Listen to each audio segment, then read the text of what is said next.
Jemi rikthyer drejt për së drejti ora shënon 13, shkurtimisht të njoh me disa prej zhvillimeve kryesore i ndjek. Banorët e Vlorës u mblodhën gjatë ditës para bashkisë së qytetit për të protestuar për ujin e pishëm që u mungon prej 4 ditësh, me thirrjet po na zë kolera, ata jodhën letra higjienike dhe vezë efektive të policisë. Shkak për mungesën e ujit është bërë një defekt në rrjet. Kryebashkiakeja dhe drejtori i ushtrisë dolën në terren, prej nga garantuan se zgjidhja është afër. Ata bën me dije se sot vijnë 3 pjesë nga Turqia për riparimin e rrjetit.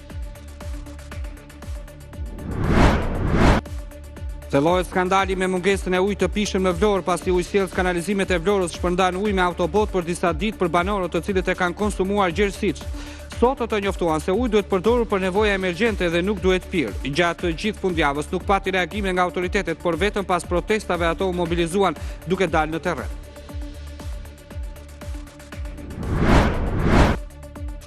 Hisni Ymeli, 67 vjeç, humbi jetën pas shpërtimit në sahatin e energjisë elektrike në pallatin ku banonte në lagjen Manusha Limani në Shkodër. Dyshimet janë për tritol pasi OSHE mohon që shpërtimi të ketë ndodhur për shkak të boksit të masëve në pallat. Një grup i njësisë anti-eksplozivi nisur nga Tirana pritet të bëjnë verifikimet. Burimet raportojnë se shpërtimi ka qenë mjaft i fuqishëm. Duke bërë një bilans për vitin 2025, kreu i gjykatës së lartë Sokol Sadushi foli për ulje të stokut të dosjeve, por problem thelbësor thasë është cilësia e dobët e rekurseve.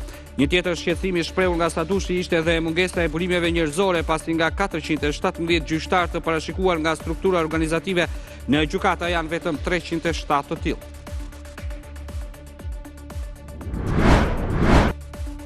Institucionet duhet të shpenzojnë gati 2 miliardë euro vetëm në dhjetor për shkak se usuria 11 mujore e këtij viti ka qenë e dobët. Shifrat e Ministrisë Financave tregojnë se nga janari deri në nëntor institucionet nuk arritën të realizonin planin, pasi në asnjë muaj nuk u realizuan investimet e parashikuara.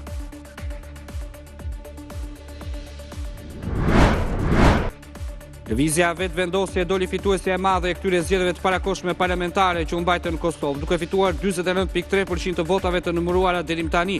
Forca e dytë rezulton PDG-ja e Bedri Hamzës, ndërsa e treta LDK-ja e Lumir Abdixhikut. Fitoren më të madhe Albin Kurti e korri në kryeqytet Prishtinë. Urojnë Rama dhe Bekaj.